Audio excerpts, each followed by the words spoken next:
Hello, friends and residency candidates.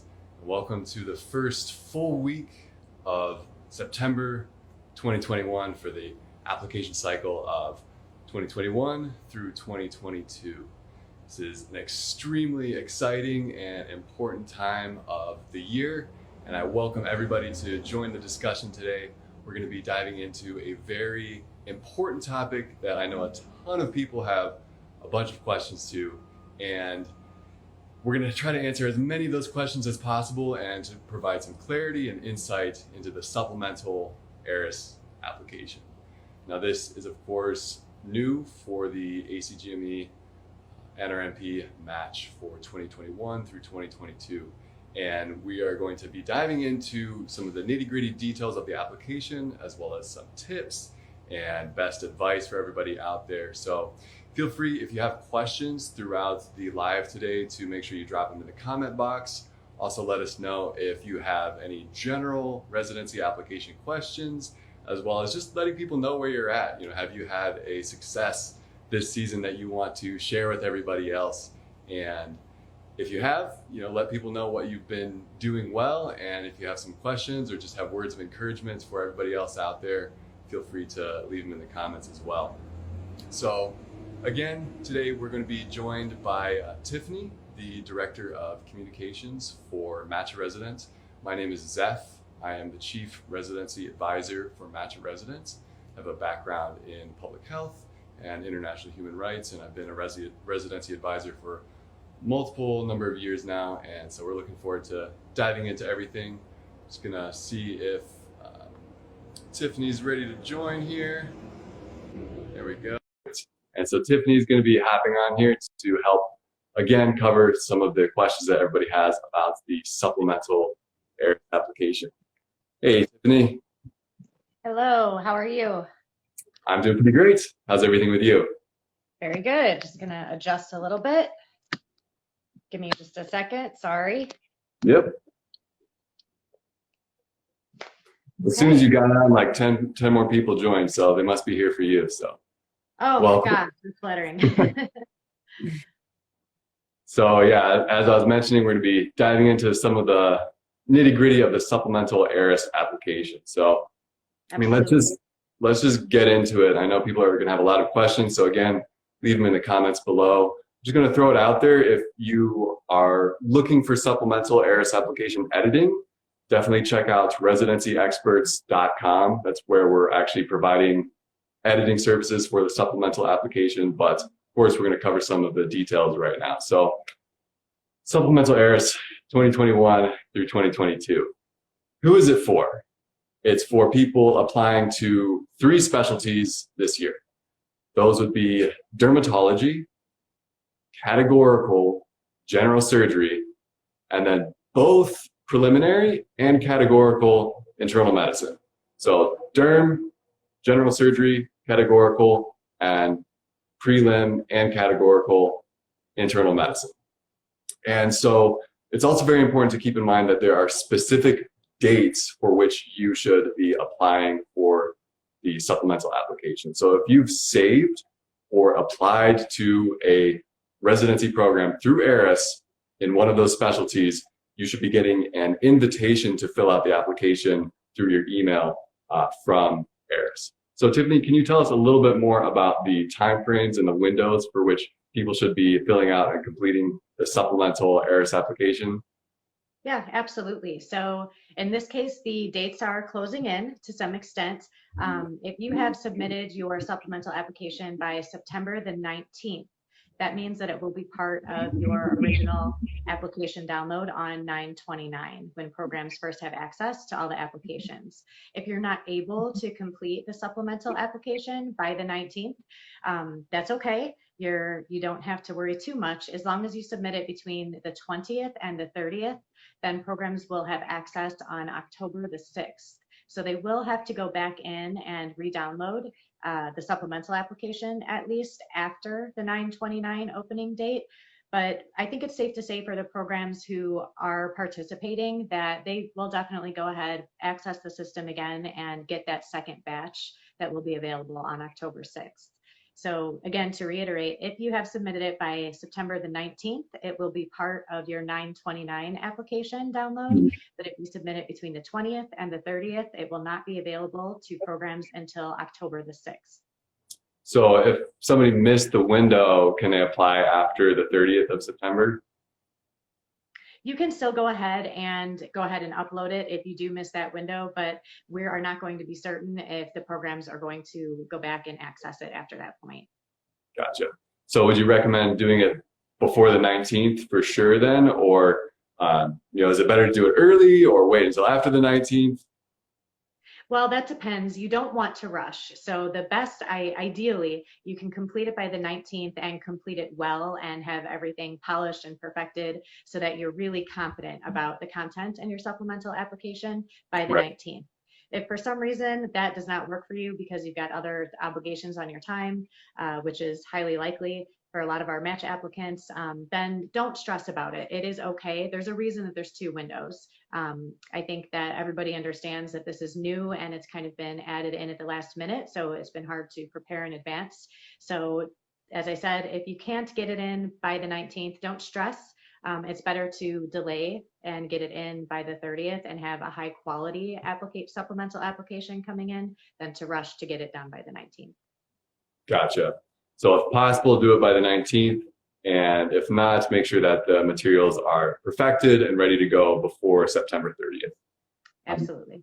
And this brings up another interesting point is that when we first started hearing about the supplemental application, it was supposed to be mandatory for all applicants and optional for participation from programs.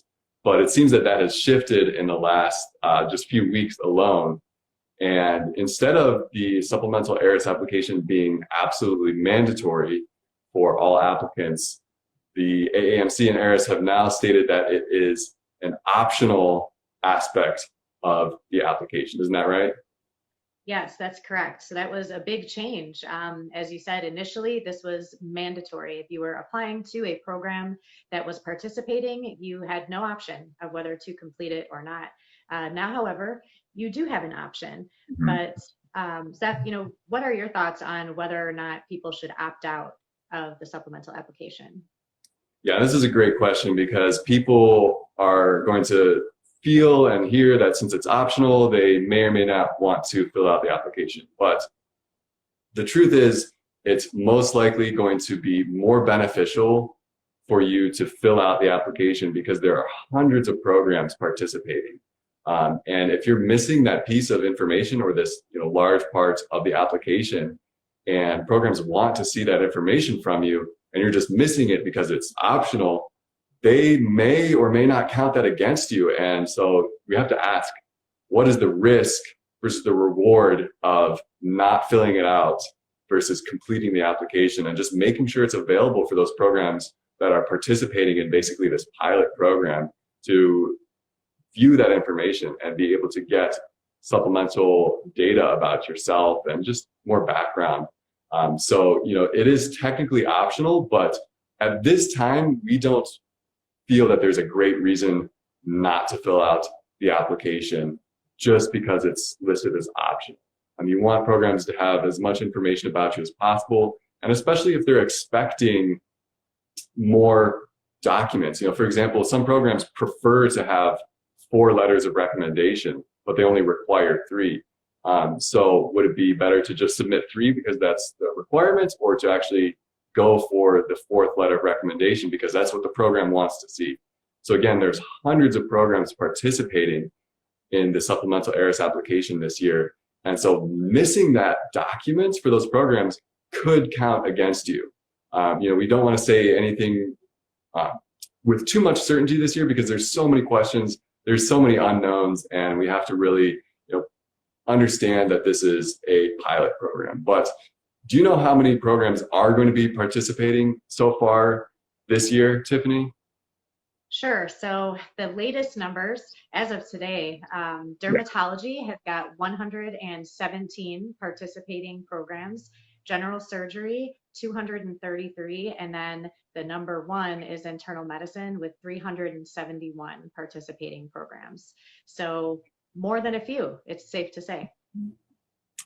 Yeah, and it seems that, with multiple hundreds of programs participating, there's clear interest in the information and clear interest in wanting to at least experiment and see how this is going to turn out for applicants and for programs. And there's so much debate happening right now as to whether this is fair, as to whether it's actually going to be helpful. And it's very interesting because we don't truly know what the outcome is going to be. And it's going to be a process to hear from the programs after this match, to see the actual match data and to be able to analyze, to see if it improved outcomes, if it actually deterred certain people from applying or getting interviews, and just to see how it was incorporated by programs as well as applicants and how that affects the match itself.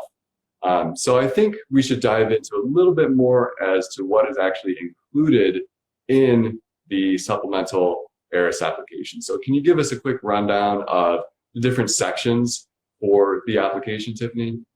Sure. So there are three main sections within the supplemental application. The first one, and probably the most notable, or at least the one that involves the most for you as an applicant to enter in information, is the experience section, or we could call it the notable experience section. So what they're asking you to do is to select your 5 top experiences that some way have contributed to who you are as a residency applicant. Your first option is to look at work, research, any volunteer or training experiences that, again, are related specifically to you as a match applicant. And you have the opportunity, a very short opportunity, of 300 characters to elaborate on those experiences. So one of the questions that we've come across quite frequently is, what am I supposed to write about in the supplemental application, since you have about 1,200 characters to write about these experiences in your ERAS application? Well, 1,200 characters is more than 300, but it's really not that many. So it's very likely that you have left some things unsaid, especially for your 5 most significant experiences. So this is the perfect place for you to be able to elaborate a little bit more, shed some light onto why the experience was chosen as one of your top 5. How did it transform the way that you see medicine? How has it helped you view patients differently than you did before you had that experience? So all those little extras that you couldn't fit in, because in the ERAS application, of course, your primary concern is to outline all of the clinical experience that you got. What hands-on experience is it that you gained from a particular training or work or volunteer or research experience? This is where you can reflect a little more personally on what the experience meant to you and what insights it gave you. Doing so in 300 words will be challenging. You have to write extremely concisely. It's very true that every word counts. So this is another opportunity for you to take advantage of residency experts. We can help really trim down and make your phrasing very concise so that you can pack in as much as possible. It's important to know too that while you have the opportunity to choose your top 5 experiences, you don't have to choose 5. If there's only 3 that were truly meaningful and you feel that it would be too much of a stretch to include a 4th and 5th experience, that's okay. I think with this supplemental application, they're really looking to get into the heart of how these experiences transformed you. So don't push to include the maximum amount just to say that you included 5. It's better to focus on 3 if those are the true 3 experiences that are meaningful to you. So another aspect of the experience section is that you can include personal experiences. So perhaps you endured a loss earlier in your life, or you grew up in a very difficult, maybe poverty-stricken circumstances, or in any type of situation that affected the way that you grew up, or how you were able to finally get to medical school, or even something that happened during medical school, something that caused you to have to take a gap in your schooling or your training. You can choose to talk about a personal experience instead of a work experience. So that number of 5 experiences can include personal experiences as well. The character count for personal experiences is a little bit bigger. It's 750, and it allows you to elaborate even more with that character count. I think with the personal experience option in there, it really kind of helps out with a personal statement that is such a short and limited document. So if there was something that you were really itching to include in your personal statement, but you just couldn't fit it, you can take advantage of the personal experience section in the ERAS supplemental application to go ahead and get that out there. So I guess a question that might come up is, is the personal experiences, it says other impactful experiences up to 750 characters. And is this you can do that for every single experience, or is that just for one of them? You can choose. So you have the opportunity to have 5 different experiences total, and you can choose how you would like to delegate those different experiences, be they work, training, research, volunteer, or personal. Gotcha. Perfect. So what else are people going to find in this application? So the second notable section is the geographic preferences. And this is an interesting one because in previous application cycles, the only way that you've been able to indicate a preference would be in your personal statement. Now you have this opportunity, and there's been a lot of questions like, is it a good idea to actually give a preference on your geographic location? Because if you do so, you will be letting programs who are not in that geographic location know that you don't prefer it. So there are 3 different options. One is that you can indicate that you do not have a geographic preference. So if you are concerned that indicating that you have one might make your chances less throughout different programs, then you can go ahead and just select that option. You don't have to add any comments at all about your geographic preferences. Another option is that you can go ahead and choose up to 3 geographic preferences. And this is interesting. They've broken it down into 9 different regions of the United States. So you'll need to actually look at the user guide so you can see which states are included in each of the 9 different regions, but you can only choose 3. So if you choose to give this preference, then you can go ahead and give the preference, and you'll have, again, 300 characters to talk about why you prefer that specific geographical region. Programs will be able to see that you have included a geographical preference, and they will know, of course, if they were not chosen as one of your preferred locations. So in this case, it seems like it would be best to really only include that if you're very certain about targeting programs in a certain region for the vast majority of your applications. Yes, definitely. And that's especially the case if you are almost locked into matching somewhere. If you have dependents or people that in your family, that are depending on your physical presence to either take care of them and to be there, then it actually could be a strength for you, because now you're really signaling in a way a very strong interest that you're going to be seriously considering programs in those areas over programs in other areas. So it's really a unique preference dependent on what your personal circumstances are. And of course, your overall compatible program list. If you have a very broad list of compatible programs, it might make more sense for you to take advantage of the geographical preferencing. Whereas if you have a shorter list, then it might be too risky to rule out programs in different areas. Perfect. So we have meaningful experiences, geographic preferencing, and then what's the last section for us? So the final section is the signaling. And this probably has been the most debated part of the application that we've seen across different social media platforms. And that's because if you choose to do a signal preference for, I believe, and Zach, you'll have to confirm with me that it's up to 3 separate programs that you can do signal preferencing for. And yeah, it's different for each specialty. So for internal medicine, it's up to 5 programs. And then general surgery, it's up to 5 programs. And dermatology, it's only 3. It's only 3. Okay, so 5, 5, and 3. So if you choose to do this, it's very similar to the geographic preference. Programs are going to know that you did not choose them to give the signal to. So it's, again, could be a risky endeavor. It's optional. You do not have to include a preference or a signaling preference in your supplemental application, but you can. And of course, it could strengthen your chances of matching with the programs that you do signal. Mm-hmm. Yeah, and so there's a few things that people should keep in mind about signaling. And the first is that, again, this is a very new aspect of applying.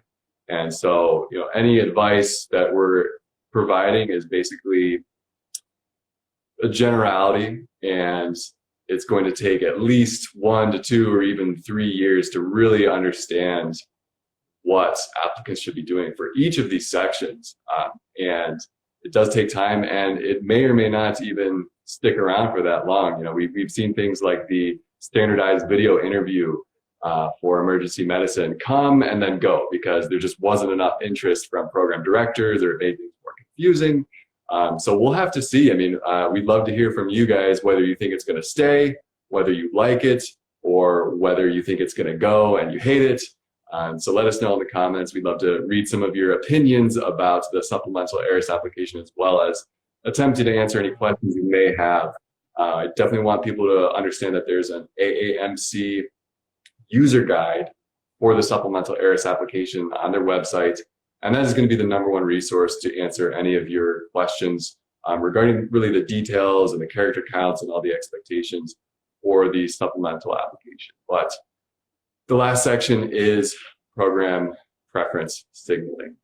So let's talk about some ideas about how you want to consider your signals. And again, this is optional, as is every part of the supplemental ERAS application. But assuming that you were going to signal, let's say, 5 programs for internal medicine, what's the #1 most important consideration you should factor into your decision? The #1 most important thing is to make sure you qualify for the program. It is a waste of time to signal a program whose minimum requirements you do not meet, especially if you do not meet them by a significant margin of any degree. So if they have a cutoff time since graduation that you don't meet, minimum USMLE scores, they require US clinical experience. These are things that you have to take into consideration when you're signaling programs, because they're not just going to invite you to an interview because you've signaled them. They're going to invite people for interviews because they have seen your ERAS application. Maybe they have seen that you've signaled that program. They understand that you qualify for the minimum requirements. You've reinforced your qualifications through the ERAS work, research, and volunteer experiences, and added extra information to the most meaningful experiences section that helps highlight your interest in that field. That's what's going to give them the desire to invite you for an interview. And if you don't qualify for the program, then getting an interview just because you signaled them is not extremely likely.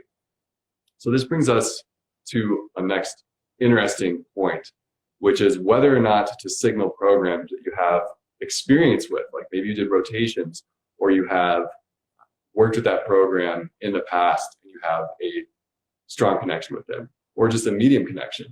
And that's actually something to consider, because for the otolaryngology match, they did a similar thing with program preferencing, and there's a lot of interesting information about that, where they actually recommended that you don't signal programs that you have done away rotations at. And to me, I think there's some very important things you should consider, because as an IMG, doing away rotations or clinical rotations for a program doesn't necessarily make you a prime candidate, especially if it was a paid experience where you're trying to just get your foot in the door.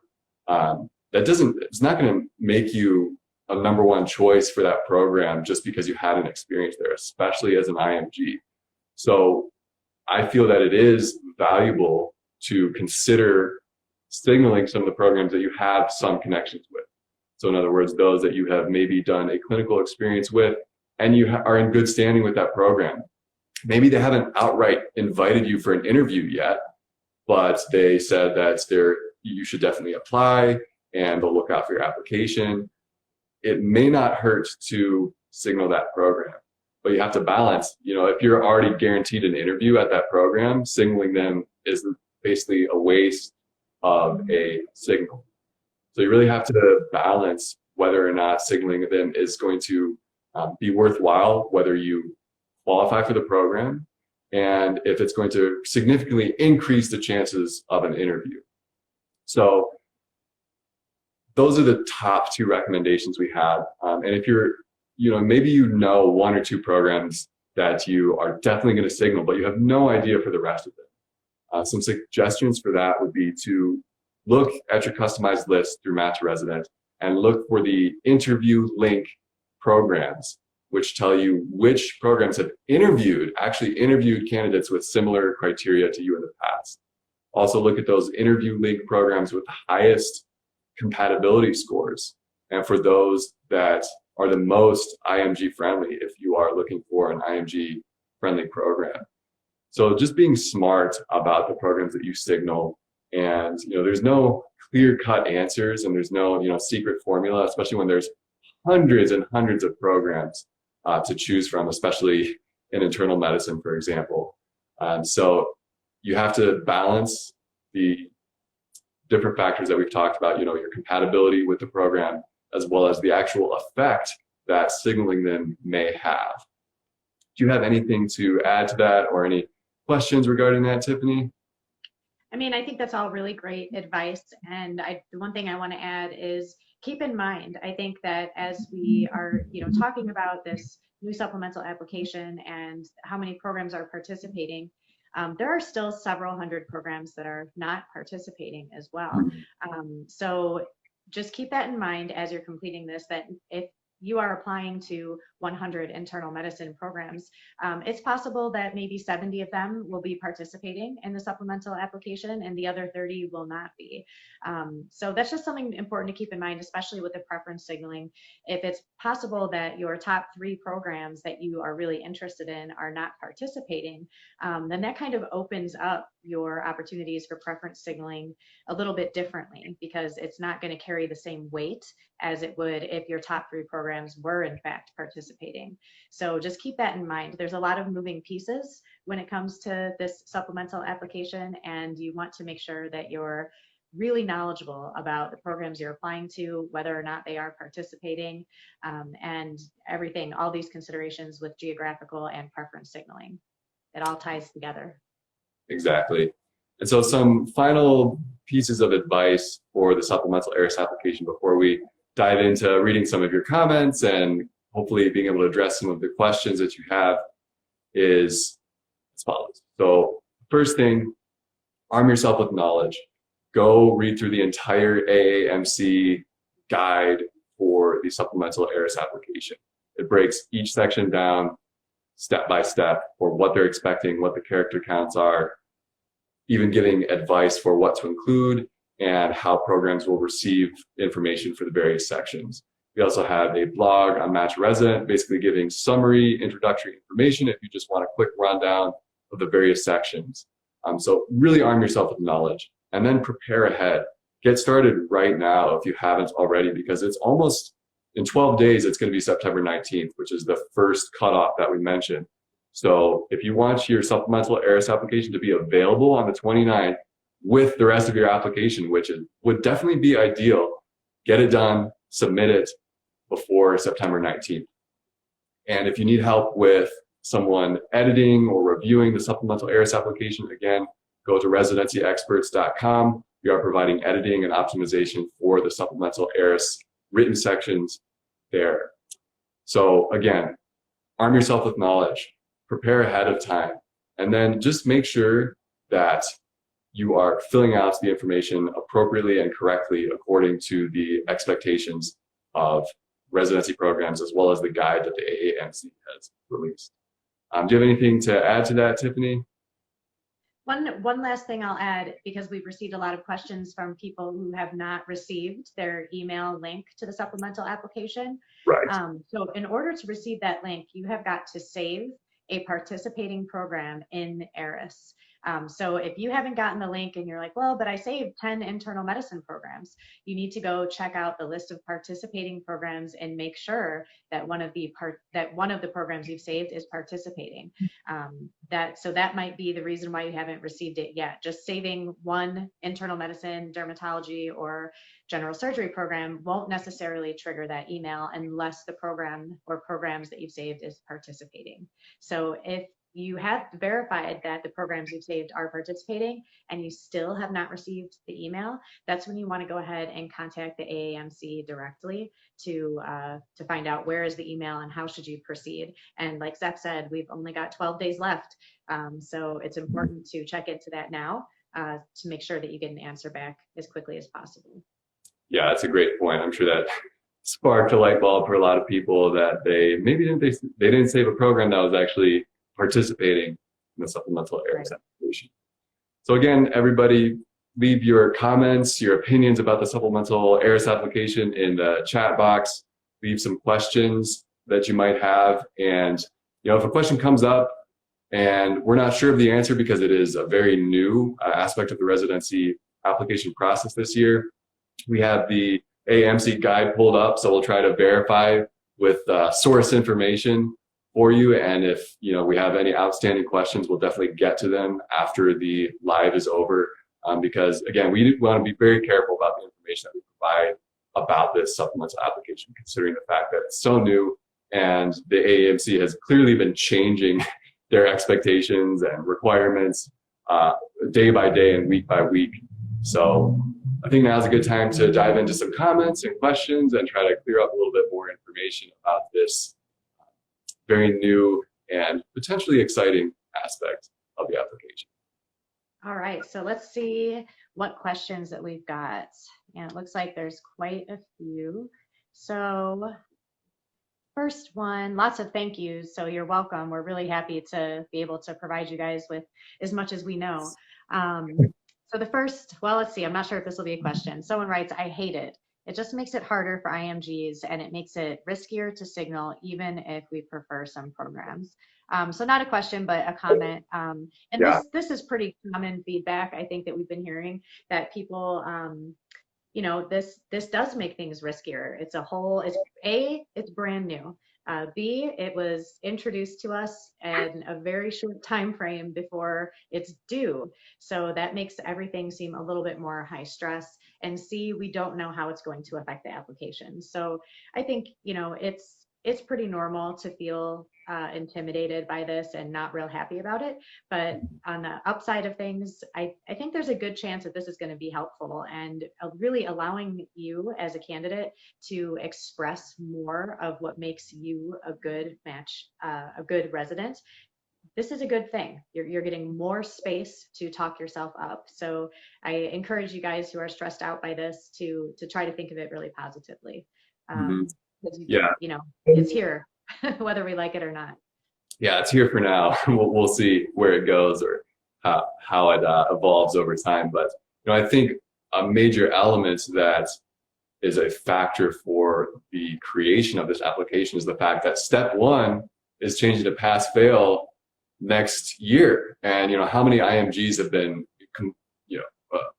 worried that they're no longer going to be able to set themselves apart because the step one score is no longer going to be reported for those people taking it after January 26, 2022. And so again, this could be a preemptory response for that change. We want to have more meaningful information rather than just test scores, which obviously have merit and value. But the AAMC, to me, is trying to make an effort to give more of a clear and total picture of any given applicant and which programs they might be most interested in. So yeah, there's a lot of questions, there's a lot of doubt, fear, concern, and we definitely understand that. And we're going to try to get through this together and just know that it's very confusing, not only for applicants, but for program directors. There's definitely been some concerns voiced by members of the community about the fact that it's confusing for them too. They don't know exactly how they're going to respond to that and what the outcome for them is going to be. So, we're definitely going to try to share some interviews during the match season and after the match season with actual review committee members to see what they thought and how they want to see it evolving as well. All right, so let's take a look at the next question, if we can get to it.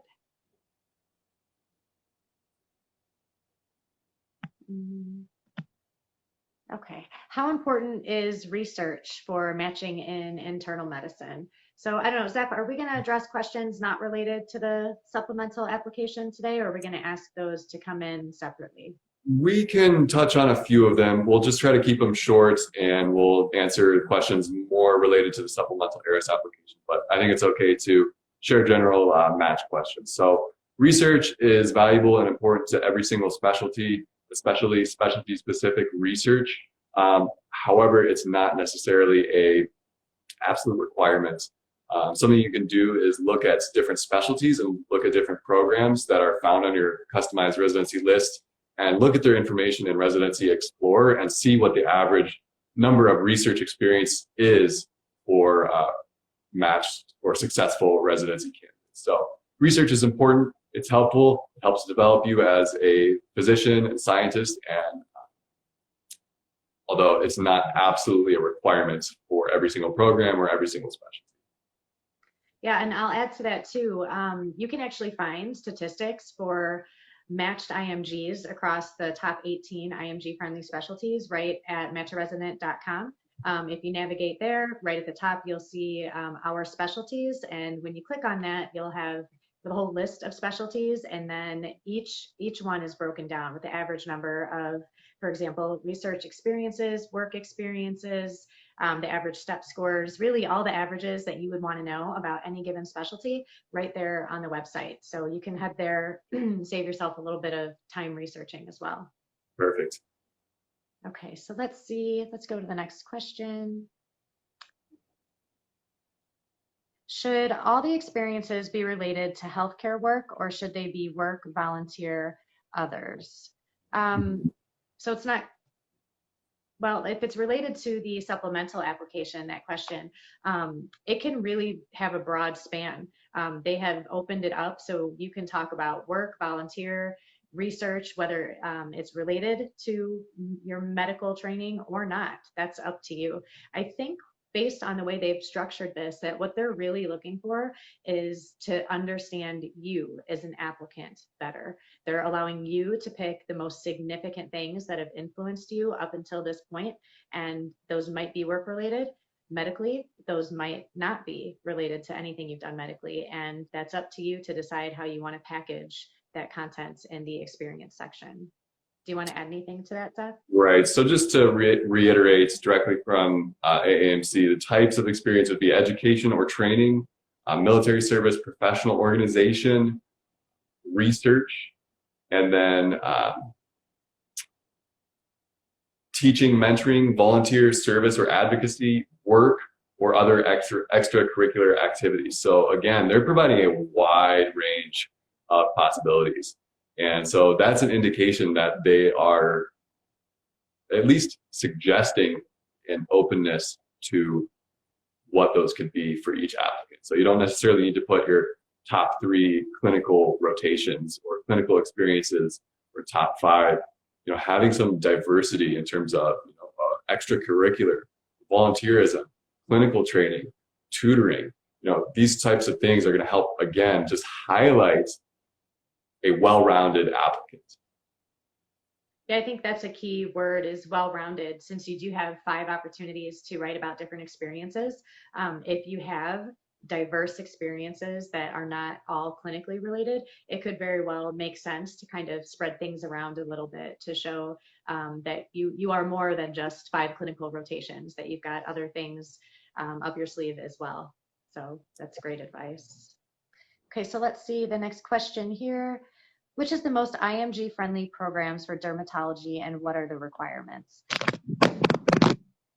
That is a great question. I would recommend accessing your customized residency list through Match a Resident, and that's where you find that information. Oh, you're good. Yeah, so that question is literally what the Match a Resident service is based on, which is IMG friendliness and Yeah, so it's very Got important to. technical. Okay, we're just gonna hold the phone for the remainder of the session. Okay, perfect. Yeah, so basically they were asking how to find the most IMG-friendly programs and what their requirements are. And I would recommend accessing your customized residency list to find that information, especially for dermatology, internal medicine, general surgery. Again, that includes things like compatibility scores for each program, interview link, which tells you which programs have interviewed candidates similar to you in the past. There's also we've just launched Match Resident 3.0. So there's tons of new features and updates, which are going to help really narrow the application process. We have a brand new funneled organizational system to show you all the compatible programs versus saved programs, then applying programs, and then the programs you're actually getting interviews at. So again, we have created this funnel to help everybody's match process. That's my recommendation for that question. Okay, so let's take a look at the next question.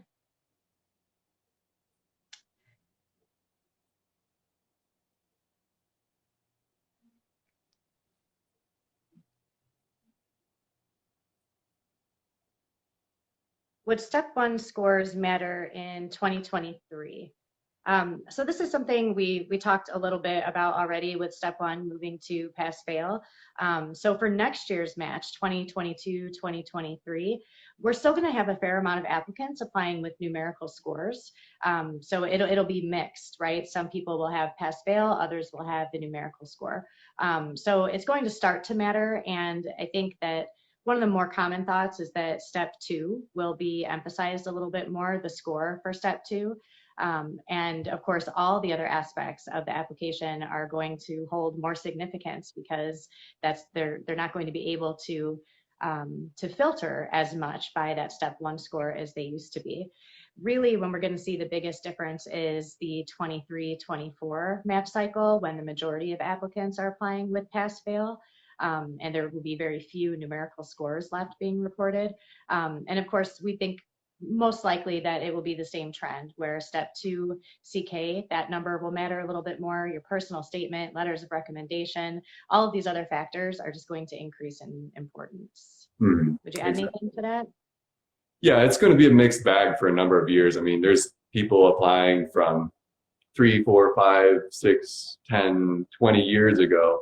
And so there's going to be people with 3-digit scores for quite some time. However, as Tiffany mentioned, that number is going to decrease pretty much with each application cycle. And the reporting may change over time. That's just how it's going to be right now, is a mixed bag. But at a certain point, they might just go all pass fail regardless. And we just don't know yet. So we'll have to see how that unfolds. Okay, so let's find our next question. Okay, it says, all the HCA healthcare programs mention on their websites that they sponsor visas, but many old applicants say they don't actually do that. So is a non-US IMG, is there any point in applying there? And again, that was specifically about HCA healthcare programs. Right. It's hard to really differentiate between facts and experiences. You know, somebody might apply to a program and they not get an interview and they say, oh, well, they just don't sponsor or accept visas. So it's very difficult to really take what you read on the internet as black and white. So what I would recommend doing really is, you know, when we call residency programs across the United States, we ask them, do you accept the ECFMG sponsored J1 visa? And they either say yes or no.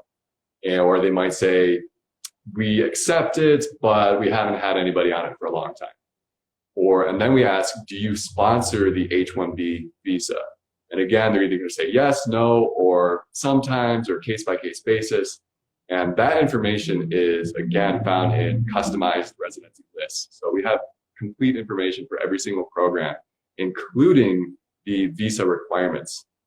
And, something that comes up a lot since we're just talking about visas at the moment is, people will read on program websites that they do not sponsor visas. And we get this question all the time. And then you call that program and you ask them, do you accept the ECFMG sponsored J1 visa? And they say, oh, why, yes, we do. And so people get confused because programs say they don't sponsor a visa, but that does not necessarily mean they don't accept the J1. So there's a lot of convolution and a lot of confusion about visas online. So, what I might recommend doing is looking for the programs that sponsor or accept visas through your customized list, and also have IMGs in the program. And you'd be able to target those programs that consider IMGs on a more regular basis and sponsor and accept visas. Thank you, Zeph. All right, the next question, and we've talked about this a little bit already, is it worth it to include working experience not related to medicine? And so just to reiterate, as far as the supplemental application goes, we think yes, we think it's good to really, whatever the most significant experiences that you've had, it's worth it to include it. And that's going to shed light on who you are as an applicant and that you're well-rounded. Right. Yeah, not every experience in your ERAS application or supplemental application has to be directly, clinically, or medically related. It should obviously be professional and appropriate, and it should shed you in a good light. And if it does those things, then it's probably okay to include. So I'm scrolling through, and a couple of questions here, but we've already answered, just like the last one that we're talking about. And let me just get back to the end to see if any new questions have come in.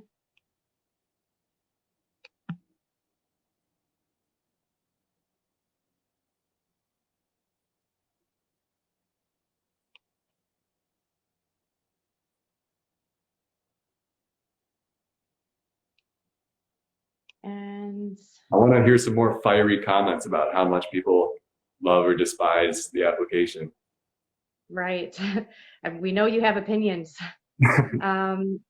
So here's another one. Let's see.